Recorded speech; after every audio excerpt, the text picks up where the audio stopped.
పాత్రికేయ electronic media social media మిత్రులకు ఉద్యమ నమస్సులు. ఇది రాష్ట్రంలో దేశంలో కాదు, ఒక అరుదైన ఒక లాకప్ డెత్గా దీన్ని మీరు పరిగణలోకి తీసుకోవడానికి మీకు సమాచారం ఇవ్వడం కోసం ప్రెస్ మీట్ జరుగుతుంది. దీన్ని అరుదైన కేసుగా మీ నోటీసులకు తీసుకొస్తున్నా. దీన్ని ప్రధానంగా దృష్టి పెట్టుకోవాల్సిందిగా కోరుతున్నాను. అరుదైన కేసు అంటున్నా. సూర్యాపేట జిల్లా కోదాడ పట్టణానికి సంబంధించిన దళిత మాదిగ యువకుడు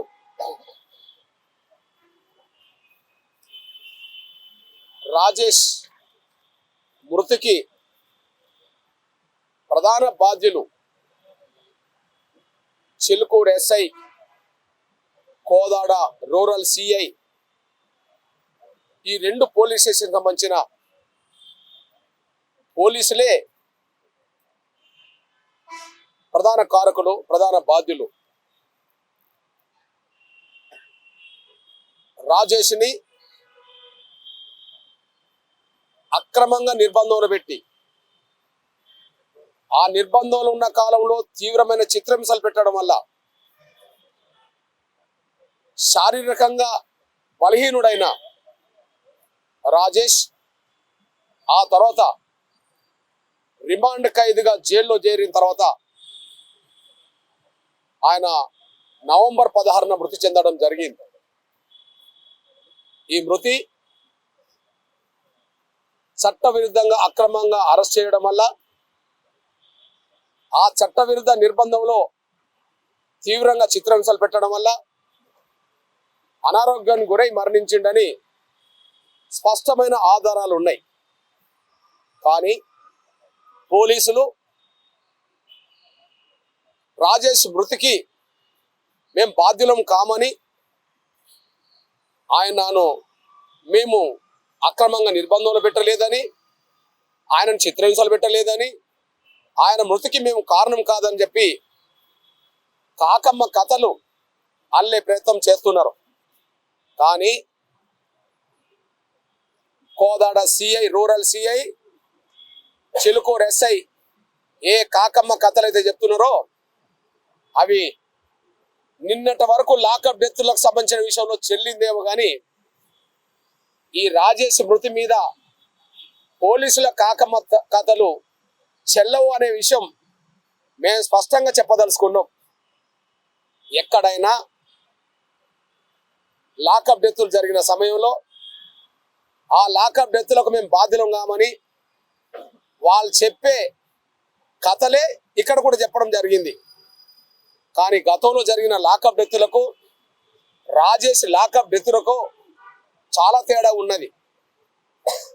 ఎవరి మీదనన్నా, ఏ వ్యక్తి మీదనన్నా ఒక ఫిర్యాదు అందుతే ఆ వ్యక్తి మీద ఆ ఫిర్యాదును అనుసరించి కేసు పెడితే ఆ కేసులో ఆ నిందితుడిని అరెస్ట్ చేసి తీవ్రమైన చిత్రహింస పెట్టడం వల్ల అవి లాకప్ డెత్తులకు ప్రచారం అయ్యేది.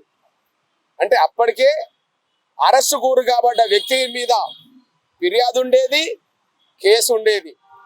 అట్లాంటి సమయంలో మేము కొట్టలేదు, మా హింస వల్ల చనిపోలేదని చెప్పుకోవడానికి అవకాశం ఉండేది. ఇప్పటి వరకు దేశంలో, రాష్ట్రంలో జరిగిన లాకప్ డెత్తులు ఎవరైతే లాకప్ డెత్ గురైండ్రో వాళ్ళ మీద అంతకుముందే ఫిర్యాదు ఉంటుంది, వాళ్ళ మీద ఎఫ్ఐఆర్ నమోదై ఉంటుంది. ఫిర్యాదు, ఎఫ్ఐఆర్ నమోదైన తర్వాత అరెస్ట్ అయినట్టుగా ఉంటుంది. కానీ మేము చిత్రహింసలు పెట్టలేదు కానీ గుండెపోటు వల్లనో ఇంకోటి వల్లనో చనిపోయిండని కాకమ్మ కథలు అల్లేవాళ్ళు. కానీ ఇక్కడ అది కాకమ్మ కథలు ఇక్కడ చెల్లవు. కారణం ఏంటంటే పోలీసులు కాకమ్మ కథలు ఉండడానికి సాక్ష్యం చెప్తున్నా. రాజేష్ మీద ఫిర్యాదు చిలుకూరు పోలీస్ స్టేషన్ లో అందిందే 8వ తారీఖు నాడు 10 గంటలకు. 8వ తారీఖు నాడు 10 గంటలకు ఫిర్యాదు అందితే ఆయన మీద ఎఫ్ఐఆర్ నమోదైందే 8వ తారీఖు నాడు 10 గంటలకు. ఒక్క నిమిషం, ఒక సెకండ్ కూడా తేడా లేకుండా ఎఫ్ఐఆర్ నమోదైంది. ఫిర్యాదు అందింది 10 గంటలకే, ఎఫ్ఐఆర్ నమోదైంది 10 గంటలకే. ఒక్క నిమిషం కూడా తేడా లేదు. అదే సమయంలో 9వ తారీఖు నాడు 12:30కు మాకు రాజేష్తో పాటు సహా నిందితులు ఎక్కడున్నారో మాకు సమాచారం వస్తే ఫిర్యాదుదారుడు ఇంట్లోనే ముగ్గురు ఉన్నారని తెలిసి మేము 1 గంటకు అరెస్ట్ చేశామని చెప్తున్నారు. అదే సమయంలో 10వ తారీఖు నాడు మేము 1:50 కోర్టు ముందు హాజరుపరిచామని చెప్తున్నారు. అంటే వాళ్ళ తప్పు లేదని చెప్పడానికి 8వ తారీఖు నాడు ఫిర్యాదు వచ్చింది, 8వ తారీఖు నాడు ఎఫ్ఐఆర్ అయింది, 9వ తారీఖు నాడు అరెస్ట్ చేశాము, 10వ తారీఖు నాడు కోర్టు ముందు హాజరుపరిచాము. ఆయన జైల్లో రిమాండ్ ఖైదీగా అతను 15వ తారీఖు నాడు మళ్ళా అనారోగ్యానికి గురైండు, అది మాకు సంబంధం లేదు, 16వ తారీఖు నాడు చనిపోయిండు, మాకు సంబంధం లేదని చెప్పి కాకమ్మ కథలు పోలీసు వాళ్ళ చెప్పే ప్రయత్నం చేస్తున్నారు.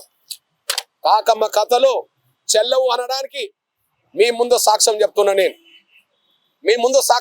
నేను. ఎలాంటి ఫిర్యాదు రాజేష్ మీద లేనప్పుడే, ఎలాంటి ఎఫ్ఐఆర్ రాజేష్ మీద నమోదు కానప్పుడే 4వ తారీఖు నాడు సాయంత్రమే ఒక హోంగార్డ్, ఒక కానిస్టేబుల్ 6 గంటలకు రాజేష్ ఇంటి నుంచి తీసుకెళ్లారు.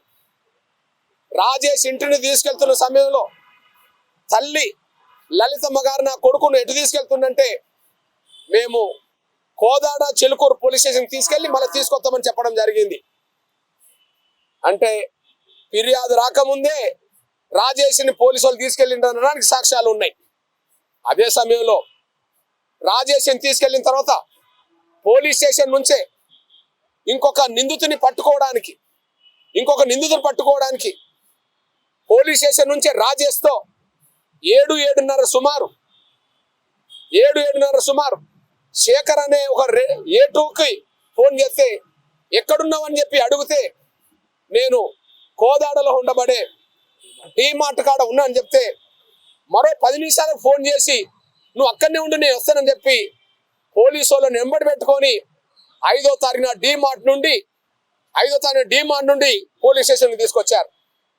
అంటే 5వ తారీఖు నాడే 4వ తారీఖు నాడే పోలీసులు రాజేష్ అదుపులో తీసుకున్నారు. 4 సాయంత్రం 8 గంటల సుమారులోనే ఈయన ఫోన్ చేయించి A2ను కూడా తీసుకొచ్చారు. అదే సమయంలో ఈ రాజేష్ బంధువులు డేవిడ్ అండ్ సంతోష్ శ్రీకాంత్ అనేటైన వెళ్ళి సిఐకి జమానత్ మీద సంతకం పెట్టి 11 గంటల రాత్రిని ఇంటికి తీసుకొచ్చారు. సిఐకి జమానత్ మీద సంతకం పెట్టి డేవిడ్ సంతకం పెట్టి రాయించి తీసుకొని వచ్చారు. అదే సమయంలో 5వ తారీఖు నాడు ఉదయం 6 గంటలకే పోలీసులు వీళ్ళని రప్పించుకొని ఈ A4 అనబడుతున్న రాజేష్, A2 అనబడుతున్న శేఖర్ని తీసుకొని A1 అనబడుతున్న నగేష్ ఇంటికి పోలీసు వాళ్ళు వెళ్ళారు. ఆ నరేష్ను కూడా 7-8 గంటల సుమారు స్టేషన్కి తీసుకొచ్చారు. అంటే 4వ తారీఖు నాడే పోలీసులు ఇద్దరిని అదుపులోకి తీసుకున్నారు. 5వ తారీఖు నాడు A1 కూడా అదుపులోకి తీసుకున్నారు. ఆ రోజు నుంచి కేసు నమోదై అరెస్ట్ చేసేంత వరకు కోదాడ చిలుకూరు పోలీస్ స్టేషన్లోనే ముగ్గురు ఉన్నారు. ఇక రెండో విషయం, ఇదే రాజేష్ ఫోన్తో నరేష్ వాళ్ళ భార్యకు ఫోన్ చేసి 1 లక్ష రూపాయలు రాజేష్కు ఏపిస్తే 50,000 ఒకసారి, 49,000 ఒకసారి, 1,000 ఒకసారి రాజేష్ అకౌంట్లో జమ చేయడం జరిగింది మధ్యాహ్నం పూట. అదే సమయంలో ఇదే రాజేష్ని అరవింద్ అనే కానిస్టేబుల్ 5వ తారీఖు నాడు సాయంత్రం 5-6 మధ్యలో ఈ రాజేష్ అనే కానిస్టేబుల్ రాజేష్ని వెంబడి పెట్టుకొని, ఆయన బండిని వెంబడి పెట్టుకొని రాజేష్ పనిచేస్తున్న పెట్రోల్ బంక్ దగ్గరికి వెళ్ళి అక్కడి నుంచి కూడా 1 లక్ష రూపాయలు తీసుకొని వచ్చేసారు. ఈయన సూపర్వైజర్ పనిచేస్తాడు. అవసరాన్ని బట్టి ఆయన 10,000, 20,000 తీసుకునే సందర్భాలు ఉన్నాయి. ఇదే ఈ అరవింద్ అనేటైనే తీసుకురావడం కానిస్టేబుల్ వెంబడి పెట్టుకొని తీసుకోవడం జరిగింది. అంటే ఫిర్యాదు లేకముందే వీళ్ళని అదుపులో తీసుకున్నారని ఇది స్పష్టంగా రుజువు అవుతున్నది. ఇకపోతే 6వ తారీఖు నుంచి తన కొడుకు రాలేదని చెప్పి పోలీస్ స్టేషన్కి వచ్చింది. తల్లి, తమ్ముడు, బంధువులు ప్రతిరోజు కోదాడ రూరల్ పోలీస్ స్టేషన్ భోజనాలు తీసుకెళ్లారు. 6 నుంచి మొదలుకుంటే కోర్టుకు హాజరుపరిచే ముందు వరకు కూడా ప్రతిరోజు భోజనాలు తీసుకెళ్లారు. ఒక్క తల్లే కాదు, A1 భార్యతో పాటు బంధువులు తీసుకెళ్లారు కోదాడ పోలీస్ స్టేషన్ కు భోజనాలు. అదే సమయంలో శేఖర్ బంధువులు భార్య తీసుకెళ్ళింది భోజనాలు. కానీ ఒక్క రోజు తప్ప మిగిలిన అన్ని రోజులు పోలీసు వాళ్ళే భోజనం తీసుకెళ్లి వాళ్ళకి ఇచ్చేవాళ్ళు. ఒక్కరోజు తల్లితో చూపించారు, ఒక్కరోజు A1 భార్యతో చూపించారు, అదే సమయం A2 కూడా వాళ్ళ బంధువులతో చూపించారు. అంటే పోలీస్ స్టేషన్లకే వీళ్ళు భోజనాలు తీసుకెళ్లారు, పోలీస్ స్టేషన్ లోనే భోజనాలు వాళ్ళకి ఇచ్చారు, పోలీసులు తీసుకెళ్లి ఇచ్చారు, ఒక్కరోజు మాత్రం చూపించారు. అదే సమయంలో ఏదైతే రిమాండ్ చేసినామని చెప్తున్నారో ఆ రిమాండ్ చేసే రోజు 1:30కు కోర్టుకు తీసుకెళ్తే అప్పటికే తల్లికి తెలిసి, బంధువులకు తెలిసి, తల్లికి తెలిసి, బంధువులకు తెలిసి కోర్టు ప్రాంగణంలోకి వెళ్తే ఇద్దరు పోలీసు వాళ్ళు ఆయనను కోర్టు ప్రాంగణంలో చెరో భుజం పట్టుకొని తిప్పుతుంటారు. అంటే నడవలేని పరిస్థితిలో, నిలబడలేని పరిస్థితిలో రాజేష్ ఉంటే ఆయనను తిప్పుతుంటారు. అది చూసిన తల్లి ఏడుస్తూ, ఏం బిడ్డ అన్నప్పుడు, నాకు లేవలేకపోతున్నా, తిరగలేకపోతున్నా, మా దెబ్బలు బాగా తగిలేని తల్లితో చెప్తే అప్పుడు చొక్కా ఇప్పి ఆయనకు గాలి పట్టడం జరిగింది. ఆయన ఇంకొక 20 నిమిషాలకు కోర్టు ముందు హాజరుపరిచే ముందు, జడ్జి ముందు హాజరుపరిచే ముందు ఈయన లేవలేని పరిస్థితిలో ఉంటే, ఈయన రాజేష్ లేవలేని పరిస్థితిలో ఉంటే వెంటనే పోలీసు వాళ్ళు A2 ల్యాబ్ టెక్నీషియన్ అరే ఈయన లేవలేని పరిస్థితిలో ఉన్నాడు, నిలబడలేని పరిస్థితిలో ఉన్నాడు, మరి కోర్టు ముందు హాజరుపరిస్తే మనకి ఇబ్బంది అవుతుందని చెప్పి వెంటనే ఏదో నాకు ఇంజక్షన్ తెప్పి మనం చెప్తే వెంటనే A2తో మళ్ళా బంధువులను పంపి తమ్ముడు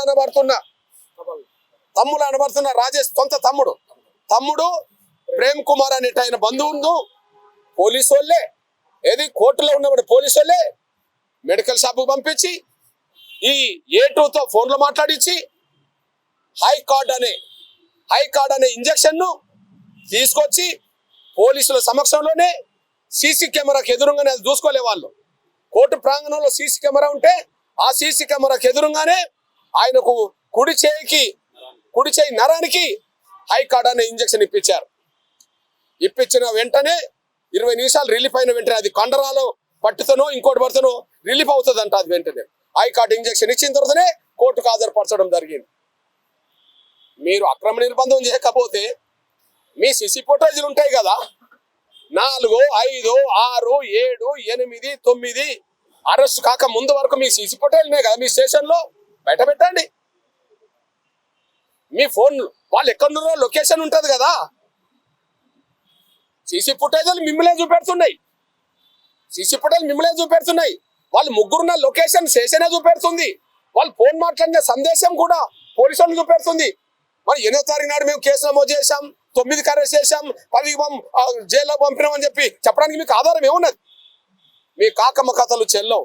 ఇగో మీకు చెప్తున్నా, ఇంజక్షన్ వేయించింది వాళ్ళే.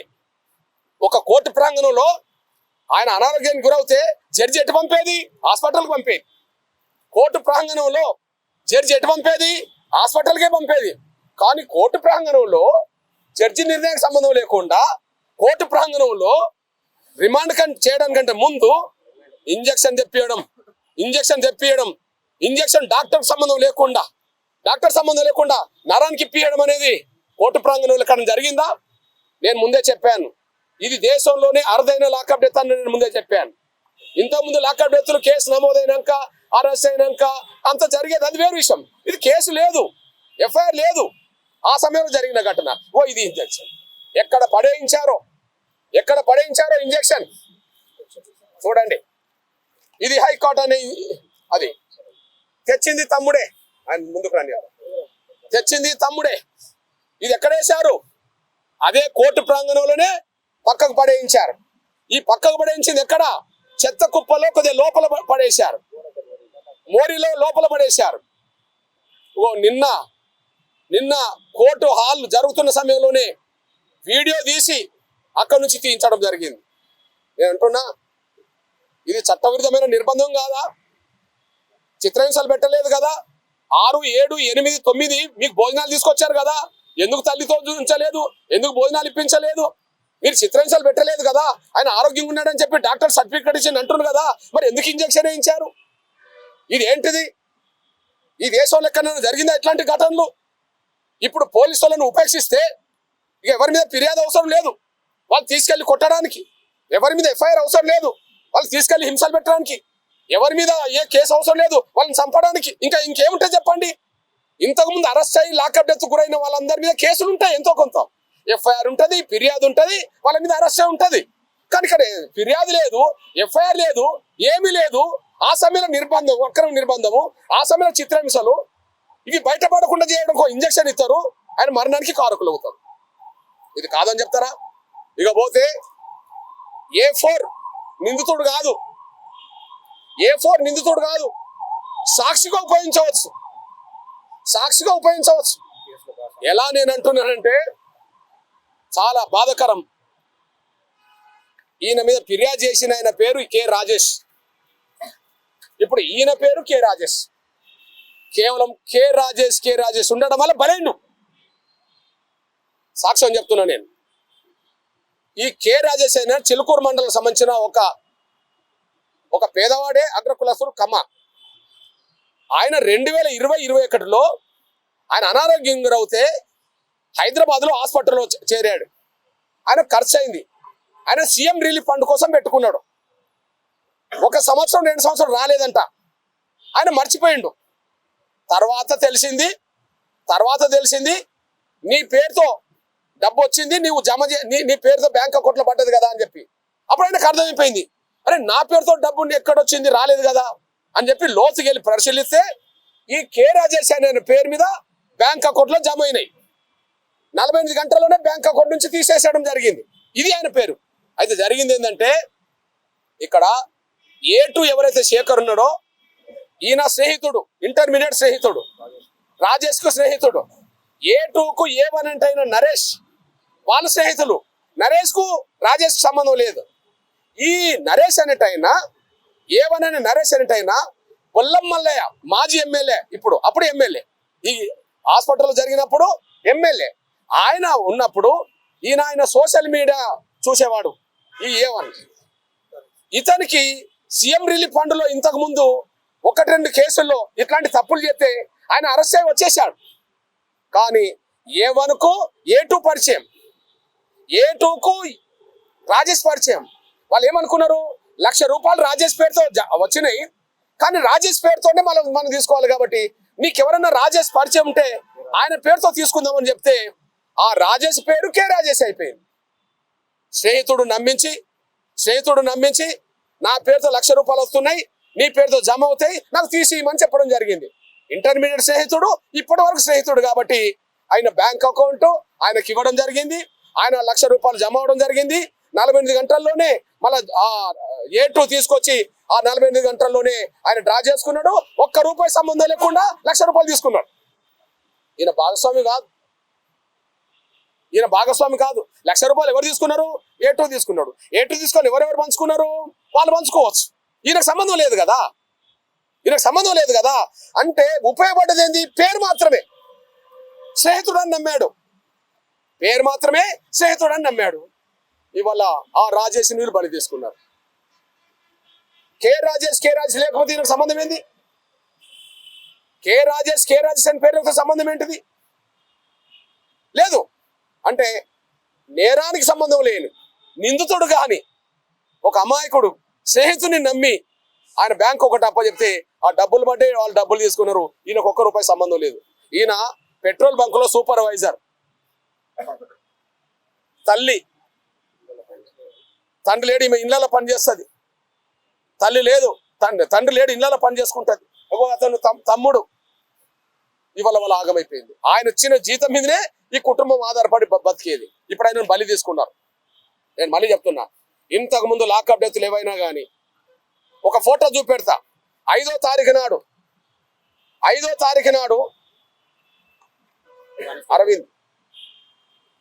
5వ తారీఖు నాడు అరవింద్ ఆయన 2 వీలర్ మీద తీసుకెళ్ళి డబ్బులు తీసుకొస్తారు. ఓకే, 2 వీలర్ మీద తీసుకెళ్ళి డబ్బులు తీసుకొస్తారు అంటే మీ అదుపులో ఉండదని సాక్ష్యం కదా. మీ స్టేషన్లో ఉన్న సాక్ష్యం భోజనాలు తీసుకెళ్ళడం సాక్ష్యం కదా, మీరు చిత్రాంశాలు పెట్టిన సాక్ష్యం, మీరు ఇంజక్షన్ వేయించడం కదా. బహుశా ఇంతవరకు జరిగిన లాకప్ డెత్తులో ఇవన్నీ దొరికేదా? ఎఫ్ఐఆర్ నమోదయ్యేది, అరెస్ట్ చేసేవాళ్ళు, ఏదో చిత్రాంశాలు జరిగేది, వాళ్ళు చనిపోయేవాళ్ళు. కానీ ఫిర్యాదు లేదు, ఎఫ్ఐఆర్ లేదు. ఆ కాలంలో నిర్బంధం, ఆ కాలంలో హింసలు, ఆ కాలంలో మరణాలు. దీని మీదనే జరిగింది. ఇగో చూడండి, చెల్లుకూరు కానిస్టేబుల్ అరవింద్, ఇది 5వ తారీఖు నాడు 6 గంటల సుమారు. అరే మీద ఫిర్యాదే వచ్చింది 8వ తారీఖు అంటారు కదా, ఎఫ్ఐఆర్ నమోదైంది 8 అంటారు కదా. ఓకే, అరెస్ట్ 9 ఒంటి గంటకు అంటుండ్రు కదా, మరి 5వ తారీఖు నాడు మీ అదుపులో ఉన్నారు కదా. మీరు చిత్రాంశాలు లేవంటుండ్రు కదా, చిత్రాంశాలు పెట్టినప్పుడు తల్లి బంధువులకు ఎందుకు చూపించలేదు? అసలు అనారోగ్యం గురి కాలేదు కదా, మీరు ఎందుకు ఇంజక్షన్ తీసుకొచ్చి ఇచ్చేశారు? ఇదంతా చట్టవిరుద్ధం కదా. బహుశా భారతదేశంలో ఎలాంటి ఫిర్యాదు లేకుండా, ఎలాంటి కేసు లేకుండా ఒక అమాయకుని తీసుకొచ్చి చిత్రాంశాలు పెట్టి ఆయన మరణానికి కారణం ఏదైనా ఉంటే రాజేష్ విషయంలోనే పోలీసు వాళ్ళు ఇక్కడ చేశారు. ఇట్లాంటి పోలీసుల మీద ఫిర్యాదు చేస్తే నమోదు కాదా? ఒక ఎస్సీఎస్లే కాదు, ఎవరన్నా ఒక వ్యక్తిపై పోలీస్ స్టేషన్లో మాకు ఈ అన్యాయం జరిగిందని ఫిర్యాదు చేస్తే వెంటనే ఫిర్యాదును ఎఫ్ఐఆర్ చేయాలి. సాక్ష్యం ఏంటిది? రాజేష్ ఫిర్యాదు చేశాడు 10 గంటలకు, 10 గంటలకి ఎఫ్ఐఆర్ అయిపోయింది కదా, ఒక నిమిషం తేడా లేకుండా. రాజేష్ ఫిర్యాదు చేశాడు 10 గంటలకు, ఒక నిమిషం తేడా లేకుండా ఫిర్యాదు ఎఫ్ఐఆర్ అయిపోయింది కదా. మరి తల్లి 17వ తారీఖున డెడ్ బాడీ వస్తే, 16 చనిపోతే, 17 డెడ్ బాడీ ఇంటికి వస్తే, 18వ తారీఖు నాడు పోయి డిఎస్పీకి ఫిర్యాదు చేసింది కదా. నా కొడుకు సావుకు చిలుకూరు ఎస్ఐ, రూరల్ సిఐ కారణం అని చెప్పి డిఎస్పీకి ఫిర్యాదు చేసింది కదా. ఫిర్యాదు మీద కేసు కట్టాలి కదా, ఫిర్యాదు తీసుకోవాలి కదా, కేసు కట్టాలి కదా. కేసు ఎందుకు కట్టాలి? రాజేష్ విషయంలో నిమిషం కాకముందే కేసు కట్టారు కదా, ఇక్కడ కేసు ఎందుకు కట్టాలి? 30వ తారీఖు నాడు మళ్ళీ డిఎస్పీ దగ్గరికి వెళ్ళి మళ్ళీ కేసు కట్టేయడం జరిగింది. 30వ తారీఖు నాడు 18వ తారీఖు 30వ తారీఖు నాడు 18వ తారీఖు ఇవ్వడం జరిగింది. 30వ తారీఖు నాడు మళ్ళీ ఇవ్వడం జరిగింది. 30వ తారీఖు మళ్ళీ ఇవ్వడం జరిగింది. కేసు కట్టలే. నేను స్వయాన ఊరికి వెళ్ళాను, గంట సేపు కుటుంబ సభ్యులతో మాట్లాడాను, అన్ని విషయాలు సేకరించాను. నా ఒక్కటి సమాచారమే కాకుండా లాయర్ల బృందాన్ని పంపాను, నిజ నిర్ధారణ కోసం మా లాయర్ల బృందాన్ని పంపాను. వాళ్ళు ఇచ్చిన సమాచారం మేరకు నేను స్వయాన ఎస్పీని కలిసి వచ్చాను. ఎందుకు కలిసి ఎస్పీని ఎస్పీని కలిసి వచ్చాను. ఎస్పీకి ఎందుకు కలిసాం? ఇప్పుడు తల్లిపై ఫిర్యాదు చేస్తే కేసు ఎందుకు నమోదు చేయలేదు? డిఎస్పీ 1కి 2 సార్లు కలిసిండు కదా అని చెప్పి అన్నాను. ఇగో నేను కూడా కలిసిన, డిఎస్పీ మీద కేసు నమోదు చేయలేదు. ఇప్పుడు నేను చెప్తున్నా, ఎస్ఐ సీఎం చర్య తీసుకోవాల్సింది డిఎస్పీ అవుతే డిఎస్పీ చర్య తీసుకోలే. డిఎస్పీ చర్య తీసుకోకపోతే నేను ఎక్కడికి వెళ్ళాలి? ఎస్పీ దగ్గర రావాలి. ఎస్పీకి వచ్చి నేను ఫిర్యాదు చేశా, డిఎస్పీ చర్య తీసుకోలే. డిఎస్పీ నిర్లక్ష్యమైంది, కేసు కట్టకపోవడం. వాళ్ళేమో నిందితుడి చావుకు వాళ్ళు కారకులు, ఎస్ఐసిఐ కారకులు. కానీ డిఎస్పీ విధి నిర్వహణలో నిర్లక్ష్యం కదా. విధి నిర్వహణలో నిర్లక్ష్యంగా ఉంటే నిన్న తమిళనాడులో ఒక జిల్లా కోర్టు ఒక డిఎస్పీని జైలుకు పంపింది. ఎస్సీ యాక్ట్ లో నిర్లక్ష్యంగా ఉన్న వాళ్ళను జైలుకు పంపింది. అక్కడ తమిళనాడులో జైలు పంపింది. 10 రోజుల క్రితం జరిగిన ఘటన. కానీ ఇక్కడ డిఎస్పీ చర్యలు లేవు. డిఎస్పీ చర్యలు లేకపోతే నేను ఎస్పీ దగ్గరకు వచ్చేసాను, ఎస్పీ చర్యలు తీసుకోలే. మరి ఎస్పీ చర్యలు తీసుకోకపోతే ఎక్కడ రావాలి? దశల వారుగానే వస్తున్నాం, ఆధారాలతో వస్తున్నాం. మేము చెప్పిన ఒక్కటనే తప్పని చెప్పానండి. మేము సాక్ష్యం చెప్తున్నా. నేను నా పాత్రికేయ సోషల్ మీడియా మిత్రులారా, మీకు ఇది చాలా అర్థమైన ఘటన, మీరు పోయి ఎంక్వైరీ చేసుకోండి. ఒక విషయం గుర్తు చేస్తున్నా. నేను పోలీసు వాళ్ళు ఎక్కడైనా ఒక కేసు విచారణ చేస్తున్నప్పుడు, ఒక నేరం జరిగినప్పుడు, ఆ నేరస్తులను అరెస్ట్ చేసిన సమయంలో ఏం చూపెడుతుంటారు? నేరం పలానా జరిగిన కాడ జరిగింది, నేరస్తుడు ఎటుపోయింది అనే విషయం మేము సీసీ ఫుటేజ్ చెక్ చేశాము, ఆ తర్వాత లొకేషన్ కనుక్కున్నాము, ఆ తర్వాత ఫోన్ విషయాలు మేము రికార్డ్ చేశాము, ఏది కాల్ డేటా మేము తీసుకున్నాం కాబట్టి ఇతను నిందితుని తెలుసు అంటుండ్రు. ఇప్పుడు నేనంటున్నంటే అదే సీసీ ఫుటేజీలు మీ స్టేషన్లోనే బయట పెట్టేసేయండి, అదే కాల్ డేటా మీ స్టేషన్లో బయట పెట్టేసేయండి, అదే లొకేషన్ మీ స్టేషన్ ఎక్కడో బయట పెట్టేసేయండి. లొకేషన్ పోలీసు వాళ్ళని చూపెడుతుంది, వీళ్ళు ముగ్గురు ఎక్కడున్నారో పోలీస్ స్టేషన్ చూపెడుతున్నది, మీ సీసీ ఫుటేజీలు పోలీస్ స్టేషన్లో చూపెడతాయి. అదే సమయంలో కాల్ డేటా మీతో మాట్లాడినట్టుగానే చూపెడతాయి. ఇంకా వేరే వాళ్ళు ఇక్కడ అందుబాటులో లేరు. ఇక్కడ అంటే అన్నిటినీ సేకరిస్తారు కదా, ఇవి ఎందుకు దాస్తున్నారు? ఒక అరెస్ట్ చూపెట్టడానికి అన్ని సేకరిస్తారు కదా, సీసీ ఫుటేజ్ ఇప్పుడు ఒక కేసు విషయంలో ఇప్పుడు 99% దేని మీద ఆధారపడుతుండ్రు? CC footage. దేని మీద ఆధారపడుతుండ్రు? Call data. దేని మీద ఆధారపడుతుండ్రు? లొకేషన్ కదా. ప్రతి కేసులో ఈ మూడింటి మీద ఆధారపడుతుండ్రు కదా. ఈ కేసులో మూడు ఎందుకు దాపుతుండ్రు? ఈ కేసులో ఈ మూడు ఎందుకు దాపుతున్నారు? సీసీ ఫుటేజ్ బయట పెట్టండి, చూపించండి. కాల్ డేటా బయట పెట్టండి, చూపించండి. వాళ్ళు ముగ్గురు ఏ లొకేషన్లో ఎప్పుడెప్పుడు ఉన్నారో చూపించండి, అయిపోతుంది. ఈ మూడు లొకేషన్లు మిమ్మల్ని చూపెట్టకపోతే ఈ కేసు విషయంలో నేను వెనుకకు తగ్గుతా, మా వాళ్ళు కూడా వెనుకకు తగ్గుతాం. ఖచ్చితంగా నిందితులు వాళ్ళే కాబట్టి చెప్తున్నాం, వెంటనే SC ST యాక్ట్ వాళ్ళ మీద అమలు జరగాలి. 302 హత్య నేరం కేసు పెట్టాలి, వాళ్ళని వెంటనే సస్పెండ్ చేయాలి. మిగతా విషయాలు ప్రభుత్వం నుంచి రావాల్సింది ఏంటనే విషయం మేము తెలుసుకుంటాం. కానీ డిపార్ట్మెంట్ పరంగా రావాల్సింది మాత్రం, చేయాల్సింది మాత్రం వాళ్ళ విధి నిర్వహణలో విఫలమైన వాళ్ళు DSP SP కేసు పెట్టమని చెప్పి DSPకి వెళ్తే పెట్టలేదు కదా. విధి నిర్వహణలో నిర్లక్ష్యం కదా. ఎందుకు పెట్టలేదని అడగడానికి SP దగ్గరికి వెళ్తే SP చొరవ తీసుకోకపోను 30 యాక్ట్ పెట్టిండు కదా. జిల్లాలో 30 యాక్ట్ పెట్టిండు అతను. అంటే SP మీద చర్య తీసుకోవాల్సిందే కదా.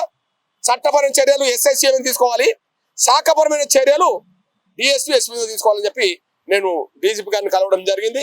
ఈ విషయంలో మేము స్పష్టంగా చెప్తున్నాం, ఒకటి 302 కేసు మర్డర్ కేసు వీళ్ళ మీద పెట్టాల్సిందే. అక్రమ నిర్బంధం చిత్రహింసల వల్లనే జరిగింది. 2 SC కాబట్టి SC యాక్ట్ పెట్టాల్సిందే.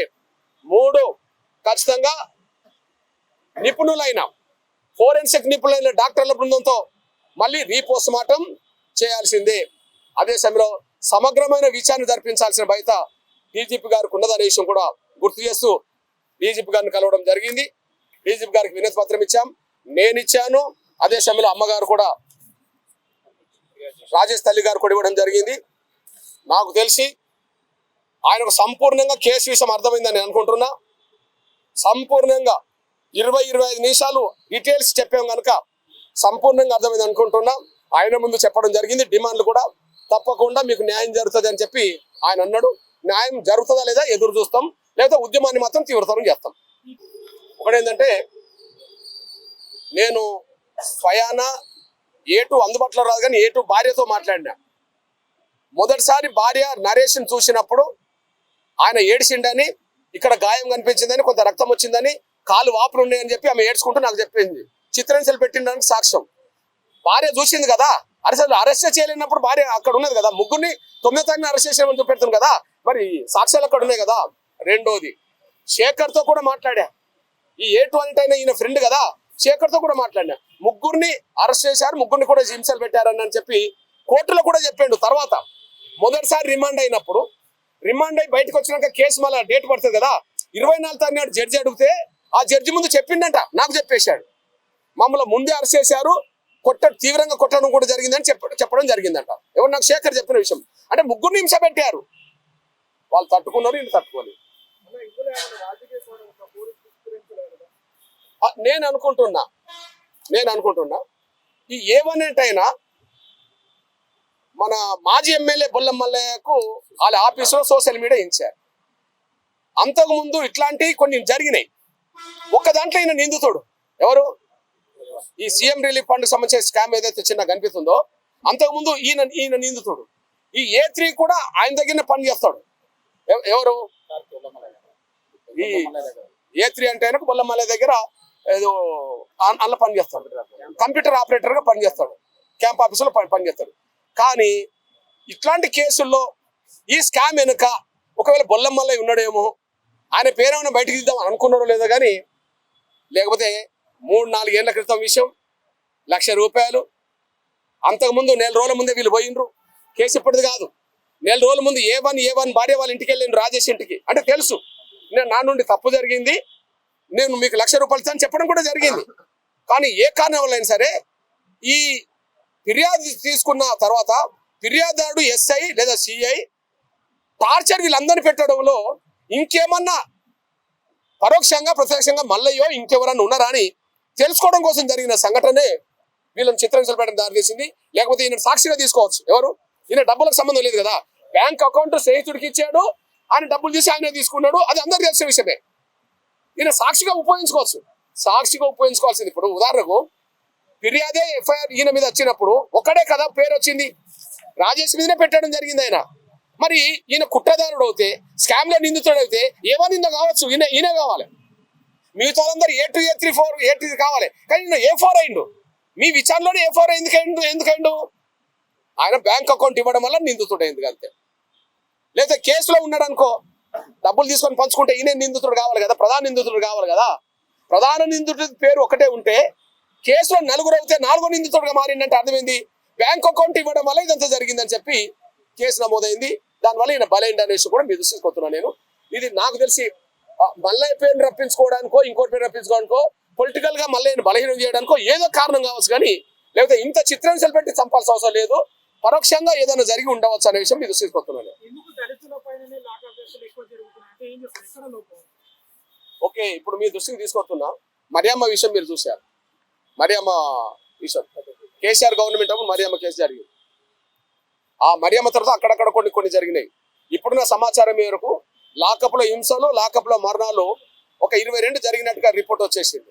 22లో 17 మంది దళితులు అనే విషయం స్పష్టంగా రిపోర్ట్ వచ్చింది. వీళ్ళ తరఫున చట్టసభలో ఉన్న దళిత లీడర్లు ఎవరు మాట్లాడారు? వీళ్ళ తరఫున అడిగే దిక్కు ఉండవు. కాబట్టి మీరు గమనించండి. ఇంకో విషయం చెప్తున్నా, ఆడ ఎస్ఐ రెడ్డి కాకపోతే ఆయన ఇంతవరకు కాపాడే వాళ్ళ SI Reddy, DSP Reddy, MLA Reddy. ఇంకో విషయం గుర్తు చేస్తున్నా, ఈ మధ్య కాలంలో వరంగల్లో ఒక సంఘటన జరిగింది. ఒక దళిత మహిళను ఆమె హోటల్ నడుపుతుంటే ఈ మధ్య కాలంలోనే ఒక దళిత మహిళను ఒక ఎస్ఐ పోయి అక్కడ వేధించాడు. ఆమె ఫిర్యాదు చేసింది. నా హోటల్కి వచ్చి ఎస్ఐ నన్ను వేసి ఫిర్యాదు చేసింది. ఫిర్యాదు చేస్తే వెంటనే ఎఫ్ఐఆర్ అయింది. ఆయన అరెస్ట్ అయ్యిండు, ఆయన సస్పెండ్ అయ్యిండు, ఎస్ఐ కింద సస్పెండ్ అయ్యిండు. ఆధారం ఏంటిది? సీసీ ఫుటేజ్ ఆధారం. ఒక ఎస్ఐ, ఇది మరియమ్మ కేసు. ఈ మరియమ్మ కేసులో అప్పుడు కూడా నేను సీరియస్ గా స్పందించా. అప్పుడు డీజీపీని కలిసా మరియమ్మ కేసులో. అప్పుడు ఉద్యమం చేశాం. ఇప్పుడు మరియమ్మ కేసు విషయంలో నేను స్పందించేది కూడా చెప్తున్నాను. ఓకే, ఇది చూడండి.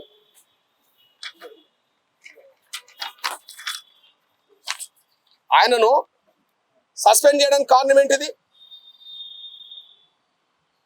SC యాక్ట్ ఎందుకు పెట్టిండ్రు? ఒక ఫిర్యాదుల ఆధారం ఉన్నదా లేదా? సీసీ ఫుటేజే ఆధారం. మరి ఇక్కడ మీ స్టేషన్లో సీసీ ఫుటేజ్లు ఉన్నాయి కదా, వాళ్ళు మీ స్టేషన్లో ఉన్నారని లొకేషన్ చెప్తాయి కదా, మీరే వాళ్ళతో సంప్రదించండి అని చెప్పి కాల్ డేటా చెప్తుంది కదా. మీరు బయట పెట్టుకోండి, మీరు బయట పెట్టేసండి. ఇవన్నీ స్పష్టంగా అనిపిస్తున్నాయి. ఏది ఏమైనా దళితుల జోలికి వస్తే ఏం కాదు అనే పద్ధతిలో ఎక్కడో ఒకటి జరుగుతుంది. మీ దృష్టి తీసుకొస్తున్నా నేను. అదే ఈ లాకప్ డెత్ కేసులో ఆ సురేష్ రెడ్డి, ఆయన పేరు చిలుకూరు సురేష్ రెడ్డి స్థానంలో ఒక మాలో ఉన్నాడు అనుకోండి, ఒక బీసీ కూడా ఉన్నాడు అనుకోండి, ఆయన ఇప్పుడు సస్పెండ్ అయ్యేవాడు, ఆయన మీద కేసు అయ్యేది, ఆయన రిమూవ్ కూడా అయ్యేవాడు. ఆడ చనిపోయింది మాదిగా, దానికి ప్రధాన కారకుడు రెడ్డి, ఆడ డిఎస్పి రెడ్డి, ఆడ ఎమ్మెల్యే రెడ్డి, నిందితుల మీద చర్య చేపట్టదు. ఆ స్థానంలో మీరు గమనించండి, దళితుల మీద ఏ చిన్న ఫిర్యాదు వచ్చినా ఇక తీసుకెళ్లి హింసలే. కానీ ఎక్కడన్నా ఈ లాకప్ డెత్ కేసులో ఒక రెడ్డి మీద లాకప్ డెత్ లో రెడ్డి చనిపోయిందని, ఒక వెలమదోర బిడ్డ చనిపోయిందని, లేదా ఇంకోటి చనిపోయిందని మీకు లాకప్ డెత్ కేసులు ఎవరైనా చూద్దామా? ఎక్కడ చనిపోయినా 80% దళితులు, తర్వాత బీసీ లేదా మైనార్టీలు అక్కడక్కడ చనిపోయిన రికార్డు మనకు కనిపిస్తుంది. అంటే అట్టడుగు బలహీన వర్గాల మీదనే పోలీసుల హరాస్మెంట్ పెరిగింది అనడానికి ఇది సాక్ష్యం. కానీ ఇక్కడ మాత్రం మేము వదిలిపెట్టే ప్రసక్తే లేదు. దీని మీద తగిన న్యాయం అంటే వాళ్ళ మీద కేసు నమోదు చేయాలి, వాళ్ళని అరెస్ట్ చేయాలి, వాళ్ళని సస్పెండ్ చేయాలి. రీపోస్ట్ మార్టం నిపుణులైన వైద్యులతోటి, ఏది ఫోరెన్సిక్ వైద్యులతోటే రీపోస్ట్ మార్టం చేయించాలని చెప్పి నేను డిమాండ్ చేస్తున్నాను. ఈ విషయం మనస్సాక్షిగా చెప్తున్నాం. పోలీసు వాళ్ళు అంతటా తప్పించుకుంటారు, కానీ మా ఆధారాలు బట్టి ఇప్పుడు తప్పించుకోవడానికి అవకాశం లేదు. ఇక్కడ పోలీసు వాళ్ళు చాలా కేసుల్లో తప్పించుకుంటారు, ఏది ఇక్కడ తప్పించుకోవడానికి ఆధారాలు లేవు. అన్ని ఆధారాలు మూసేస్తాం. డీజీపీ దగ్గరికి వచ్చాం, ఎస్సీ కమిషన్ దగ్గర పోయాం, నేషనల్ కమిషన్ దగ్గరికి వెళ్ళాం. నేషనల్ కమిషన్ ద్వారా ముందు ఎస్సీ కమిషన్ ద్వారా మామ అనిపించుకొని ప్రయత్నం చేశారు. తిరిగి మళ్ళా రీఎంక్వైరీ మళ్ళా జరగబోతుంది. అక్కడికి వీళ్ళు రావాల్సిందే. ఓకే, మానవ హక్కుల కమిషన్ దగ్గరికి వెళ్తాం, అక్కడికి వీళ్ళు రావాల్సిందే. ఏ వ్యవస్థను కూడా మేము వదిలిపెట్టాం. సేమ్ టైం ఉద్యమాన్ని వదిలిపెట్టాం. 22వ తారీఖు నాడు చెలో కోదాడ ఉన్నది. 22వ తారీఖు నాడు చెలో కోదాడ ఉన్నది. 12వ తారీఖు నాడు ఉండబోయే కోదాడ కొద్దిగా అక్కడ ఎన్నికల వాతావరణం ఉండడం వల్ల మేము 22కు మలుచుకున్నాం. 22 కోదాడ ఉంటుంది. కోదాడకు మొత్తం రారు, తెలంగాణ మొత్తం రాదు, లేదు జిల్లా రాదు. కోదాడ నియోజకవర్గం ఉండబడితే మొత్తం మాదిగలు, దళితులు, పేదవర్గాలందరినీ అక్కడ సమీకరిస్తాం. అప్పటికి న్యాయం జరగలేదు. న్యాయం చేస్తామన్నాడు. డీజీపీ గారి మీద ఒక నమ్మకం ఉన్నది అనుకుందాం. న్యాయం చేస్తాం. ఆయన సంపూర్ణంగా అర్థమైపోయింది. మేము ఇంజక్షన్ కూడా చూపించాం కదా. మేము 5వ తారీఖు నాడు సాయంత్రం పూట అరవింద్ పోలీస్ కానిస్టేబుల్ దగ్గర నుండి చూపించాము కదా. వాళ్ళు చెప్పేది తప్పని ఆధారాలు చూపెట్టాం కదా. కాబట్టి ఖచ్చితంగా నాకు అర్థమైంది. దీని మీద సంపూర్ణంగా మీకు న్యాయం జరుగుతుందని చెప్పడం జరిగింది. న్యాయం అంటే మేము ఏమి అడగలేదు. వాళ్ళని కేసు నమోదు చేయాలి, వాళ్ళని సస్పెండ్ చేయాలి, రీపోస్ట్ మార్టం చేయాలని చెప్పి మేము చెప్పడం జరిగింది. దాని మీద ఏమవుతుందో చూద్దాం. ఏదైనా సరే ఈ కేసును మేము వదిలిపెట్టాం. ఎంత దూరమైనా పోతాం.